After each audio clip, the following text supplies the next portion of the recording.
Nós, mais uma vez, nos deparamos aqui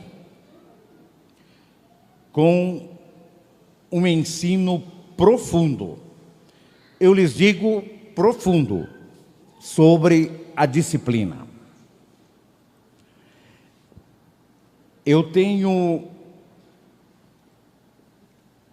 mostrado à igreja, em algumas situações, a grande preocupação que a direção, bem como todos os pastores, tem contemplado, tem adquirido dentro de si, cada um, com a disciplina apostólica. O irmão Aldo, ele nos ensinou, durante todo o teu ministério, que sem a disciplina não há moralização de costumes, e que sem essa moralização de costumes não conseguimos chegar aos céus, não conseguimos chegar a Deus. E é exatamente o que ele escreveu, é palavra dele. Por quê? O que aqui está contido nessa leitura que acabei de fazer é algo extraído de um legado que ele nos deixou, que é a tua palavra pura, verdadeira, genuína, vindo dos céus. Irmãos, creio estar muito claro quando ele esclarece aqui que essa disciplina que traz honra diante de Deus. E eu lhes digo, se aqui estamos, se aqui viemos para quê? Para buscar mérito diante de Deus. Falando sobre a disciplina, em carta aos Hebreus, no capítulo 12, versos 5 e 6, nós observamos que Deus, Ele toma a iniciativa de corrigir aqueles teus filhos que erram, aqueles teus filhos que muitas vezes se desviam, que muitas vezes começam a querer olhar para o mundo e deixa-se ceder ao mundo. Começa a sentir no teu coração desejo que não pertence, que não convém a filhos de Deus. E quando nós olhamos no mesmo livro, na mesma carta aos Hebreus, e no mesmo capítulo 12, porém no versículo 8, nós vemos que ali é mencionado que sem disciplina nós não somos filhos. Irmãos, e eu vou dizer mais, eu até não vi aqui na palavra, no texto completo, isso varia de tradução, eu não sei qual é a tradução que foi tirado lá das Escrituras, qual foi a tradução, mas na tradução que conheço, a palavra completa aqui no versículo 8, ela diz assim, ó, é mencionado que sem a disciplina nós não somos filhos, mas bastardo. Deus nos dá essa condição, Ele diz que não somos filhos, mas bastardo. Aquele que não segue a disciplina, aquele que não quer, aquele que insiste em viver contra a disciplina, ele está insistindo em viver contra os princípios de Deus. Contra os princípios de Deus. Uma das coisas que às vezes eu tenho procurado deixar bem esclarecido à igreja, e que somos interrogados constantemente, há um ou outro, ou uma ou outra, que chega e pergunta, mas pastor, me explica, o que tem a disciplina a ver com a igreja? A Bíblia fala, pastor, da disciplina da roupa? Eu nunca vi. Ah, pastor, a Bíblia fala da disciplina do cabelo? Eu nunca vi. Pastor, a Bíblia fala da disciplina num contexto geral, que nós temos que ter disciplina? Irmãos, no meu caso eu tenho dito, porque a própria palavra de Deus nos diz isso. Quem crê em mim, como diz as Escrituras, rios de água viva fluirá do teu interior. E eu gosto de buscar exatamente nela. Inclusive fiquei muito feliz por todos esses pontos que vi neste boletim, que está aqui, eu diria 50% Escritura Sagrada. Palavra de Deus. Palavra de Deus. Mateus capítulo 5, versículo 18. Porque em verdade eu vos digo, que até que o céu e a terra se passem, nem um jota ou um tio se omitirá da lei, sem que tudo seja cumprido. Não se pode tirar um tio. E se não pode tirar um tio, essa disciplina eu vos respondo, está sim, escrita sim. Ela trata sim disso. Lê 1 Pedro 3, capítulo 3, verso 3. Vê o que está escrito lá. É por isso que a palavra diz: errais por não conhecer a Escritura. A palavra de Deus em Pedro 3, 3, o enfeite delas não seja o exterior, no frisado dos cabelos, no uso de joias de ouro, na compostura de vestidos. Fala, opa! Então lá na Bíblia fala do vestido? Fala.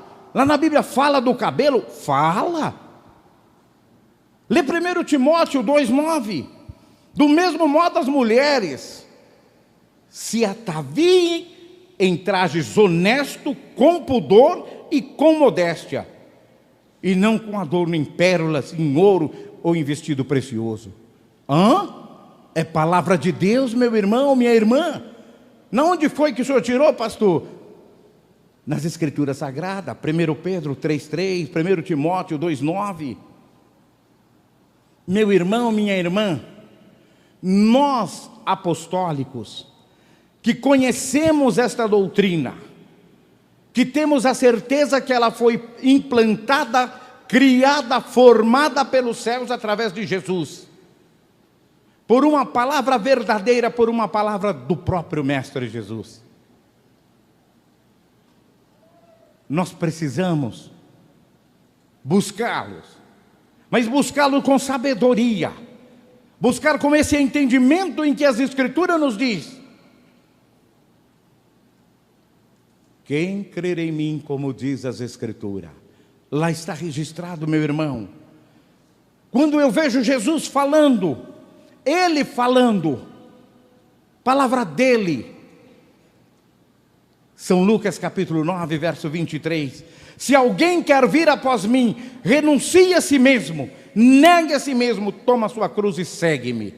Olhem, parece tão simples, parece tão superficial ouvir esta frase, um versículo, dentro do capítulo 9 de Lucas.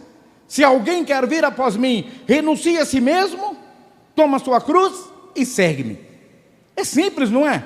Se alguém quer vir após mim, renuncie a si mesmo, toma a tua cruz e segue. Se fosse tão simples assim. Não é não, meu irmão. Nem um pouquinho simples. Sabe por quê? Eu preparei aqui 4 tópicos para mostrar para os irmãos. Primeiro, se alguém quer, ele diz, eu preciso querer. Eu sempre tenho dito a palavra de Jesus. Eu tenho mostrado que o nosso profeta, ele sempre foi igual, idêntico. Eu digo que o irmão Aldo caminha paralelo a Jesus. Todos os ensinamentos que ele nos deixou, ele está paralelo, junto, lado a lado com Jesus. Porque ele também nunca obrigou ninguém a nada nesta igreja, nunca. Inclusive, aqui neste boletim, há uma palavra que diz dele aqui, que queira gozar dos benefícios. Cada família apostólica que queira, você precisa querer. E na palavra de Jesus aqui, ele diz a mesma coisa. Se alguém quer vir, ninguém é obrigado a vir, não, ele diz. Mas se alguém quer vir, é o primeiro tópico. Você precisa querer, e nós queremos. Nós não viemos aqui por vir. Porque quando costumo iniciar a reunião, eu sempre digo à igreja que ninguém tenha comparecido por hábito nem por costume, mas por desejo sincero de receberem a bênção e a unção do Espírito de Deus. E eu digo mais, irmãos, eu às vezes mostro exemplo. Se nós vamos a um mercado, nós saímos de casa definido, eu vou comprar isso, eu vou comprar aquilo. Se eu vou à farmácia, eu vou buscar o medicamento. Eu vou comprar tal medicamento. Se eu vou a um açougue, eu vou buscar uma mistura, vou comprar isso. Se eu venho à igreja, é porque eu preciso querer, e querer o quê? Eu vou buscar bênção. Até porque o exemplo mais perfeito, porque nós aprendemos que a Santa Avó Rosa dizia isso: vou à minha igreja, vou buscar saúde. Ela tinha determinação do que ela ia buscar. Ah, pastor, mas ela estava doente. Meu irmão, nós não falamos aqui só de saúde do corpo, não, que a do corpo, muitas vezes ela nem chega a nós. Mas quando chega a do espírito, essa sim é a maior saúde que alguém pode alcançar. A saúde da alma, a saúde do espírito, aquela que te leva para a chamada eternidade, para os céus. Portanto, primeiro tópico, se alguém quer, e nós queremos. Segundo tópico, renuncie a si mesmo. Jesus disse: se alguém quer vir, renuncie a si mesmo. É o segundo tópico. E o que é renunciar a si mesmo? Irmãos, renunciar a si mesmo envolve num plano de anulação do seu eu. Ô pastor, mas como assim? Anulação do seu eu.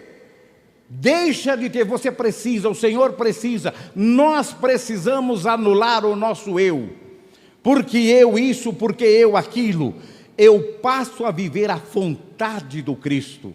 Eu passo a viver a vontade de Jesus. No nosso caso, passamos a viver a vontade de Jesus, a vontade do Consolador, a nossa querida avó, e a vontade do nosso querido profeta Santo Irmão Aldo, e de todos os demais santos e anjos que habitam na glória de Deus. O meu eu precisa ir embora. Ele precisa sair de mim. Renuncie a si mesmo. Eu tenho que renunciar. Renunciar o quê? Porque eu posso, porque eu devo, porque eu acho, porque eu tenho, porque eu consigo, porque ninguém manda em mim. Eu não vou entrar em detalhe. Renuncie o seu eu. É o que ele disse, renuncie a si mesmo. Então fomos lá, relembrando o primeiro tópico. Se alguém quer vir após mim, vir a Jesus, o que precisa fazer? Segundo tópico, renunciar a si mesmo. Terceiro tópico, tome a sua cruz. Esse tópico eu achei ele lindo. O que é tomar a sua cruz, que Jesus diz? É assumir a tua responsabilidade. Aquela do primeiro momento em que pisou nesta igreja, que eu falei há pouco do primeiro amor. Daquele momento em que muitas vezes na porta da igreja eu, com amor, com desejo, com o coração pedindo Deus, eu tive que abotoar o primeiro, o segundo botão aqui da minha camisa. Eu tive que colocar ela por dentro da calça para poder entrar. Eu tive que desmanchar a barra de um vestido para poder entrar. Primeiro amor. Toma a tua cruz. É assumir os encargos que recebemos. É assumir a responsabilidade que recebemos. Grandes responsabilidades, a do batismo. Aquela em que prometemos publicamente aos nossos irmãos e aos céus. Eu prometo morrer para o mundo. Quando eu digo eu prometo morrer para o mundo, eu digo eu prometo te servir, Santa Avó, na disciplina que a senhora me trouxe de Jesus. Eu prometo ser fiel à senhora. Eu prometo ser fiel a Jesus. Eu prometo ser fiel a ti, irmão Aldo, e não te dar trabalho com a disciplina da roupa, com a disciplina do cabelo, enfim, com todas as áreas que abrange a disciplina apostólica. Isso é tomar a sua cruz. Isso é tomar consciência do voto, do dever, da lealdade, da fidelidade. É colocar nos teus ombros a tua cruz. É exatamente aquilo que Jesus fez com seus apóstolos, quando ele reúne para a primeira Santa Comunhão. Eu não estou reunindo vocês por reunir, eu não trouxe vocês aqui por trazer, mas eu os trouxe aqui para participarmos da comunhão, para que seja feito isso em minha memória, mas para que vocês tenham consciência consciência, vocês se lembrem da lealdade, da fidelidade para comigo, Jesus. Isso é tomar a sua cruz. No meu ministério de diácono, a responsabilidade que eu tenho para me apresentar, no meu ministério como presbítero, como pastor, como membro, como regente, como músico, como diaconisa e por conseguinte, de tudo aquilo que eu prometi a Jesus e a Santa Avó Rosa. Tomar a tua cruz é se apresentar diante dele, como diz a palavra dele, como obreiro aprovado que não tem de que se envergonhar, que cumpre com todos os deveres, com todas as obrigações, principalmente disciplinares, da sua igreja. Quarto tópico, finalizando. E siga-me. Tome a tua cruz e segue-me. Quarto tópico, seguir a Jesus. Aí eu complemento dizendo, é crer nele como diz as Escrituras, é tomar as suas mesmas atitudes, é compartilhar dos seus mesmos atos, dos seus mesmos pensamentos. A palavra dele também nos diz assim, é imitar, é copiar a Deus, é copiar a Jesus. E ele diz mais, é imitar a Deus, visto que vós sois filho que ele ama. Eu tenho esclarecido à igreja que somos muito felizes porque quando nós olhamos esta palavra dele, imitai a Deus, visto que vós sois filho que ele ama. Ele não diz que ele amou no passado, ele não diz que ele amará no futuro. Ele fala do presente. Imitai a Deus, visto que vós sois filho que ele ama. Isso é seguir a ele, é viver como ele, é olharmos para o irmão Aldo, é olharmos para a nossa querida avó. A vida, o teu comportamento, os seus trajes, a maneira como vivia, o exemplo que ela nos deixou na tua vida, o exemplo que o nosso Santo Primaz nos deixou, estando conosco, e nós tínhamos a honra, a felicidade, o prazer imenso de ter um santo do nosso Deus, vivendo conosco, junto com cada um de nós. Portanto, meus irmãos e minhas irmãs,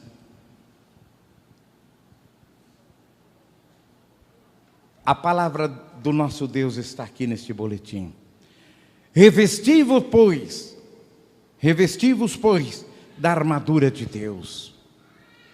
Eu preciso estar preparado, eu preciso ter esta armadura de Deus para mim se defender a todo momento do mal e observar as leis de Deus, observar o que eu prometi a Deus quando eu me propus a seguir a Jesus, a viver com ele, a aceitar na minha vida o Espírito Consolador que ele enviou e que inclusive me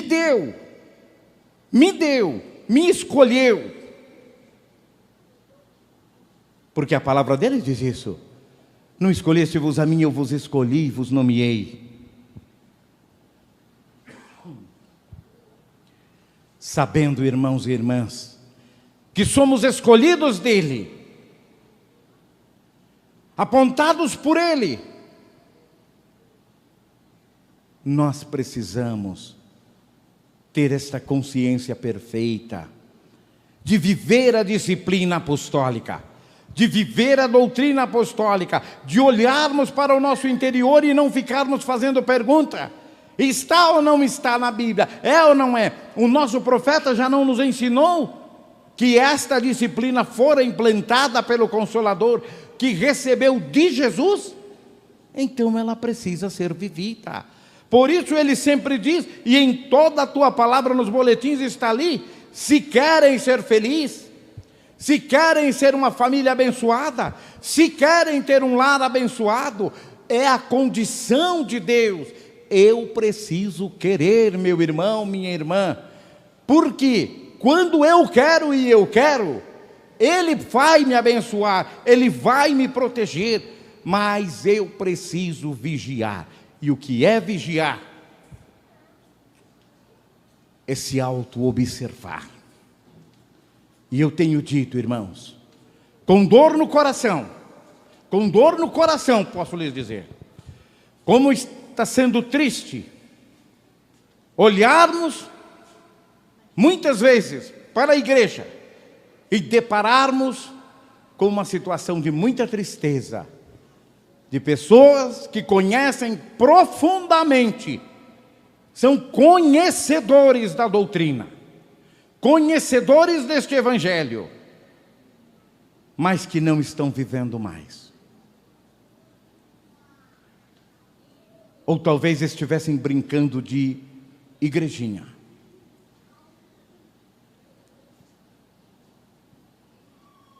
Irmãs e irmãos apostólicos, eu não estou pregando disciplina para jovem, porque muitas pessoas dizem assim: a juventude hoje. Não.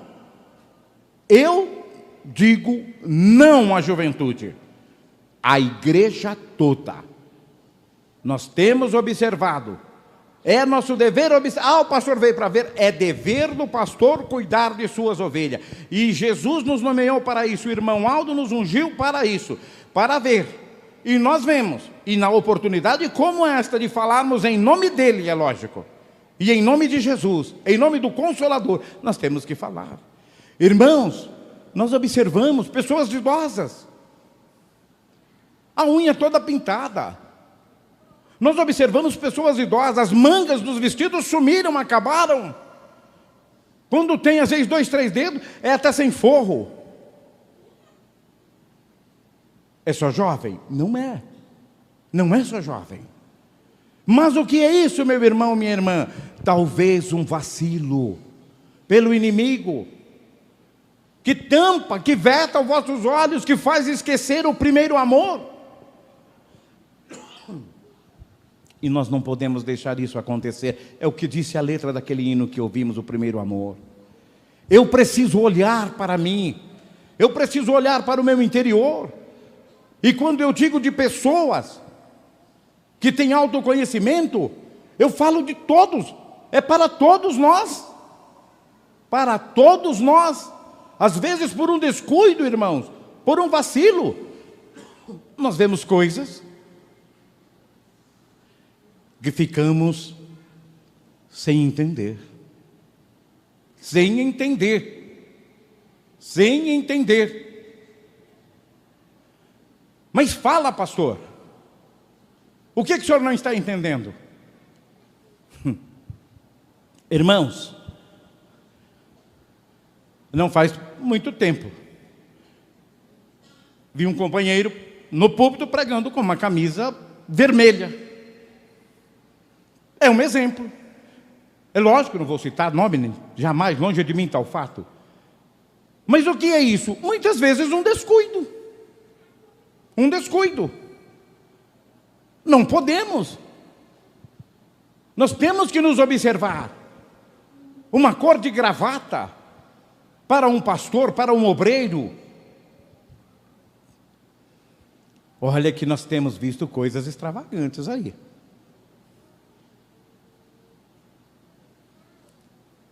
Meus irmãos, minhas irmãs, tenham muito amor por esta obra. Tenho muito amor pelos céus, que o irmão Aldo vos ama muito. Jesus te ama muito, muito, muito mesmo. E Ele não quer te perder jamais. Ele quer te amar ainda mais, Ele te quer com Ele. Minha irmã, observe a roupa, comprimento, observem decotes, observem mangas, observem todo este conjunto que se chama disciplina. Para quê, meu irmão? Para quê, minha irmã?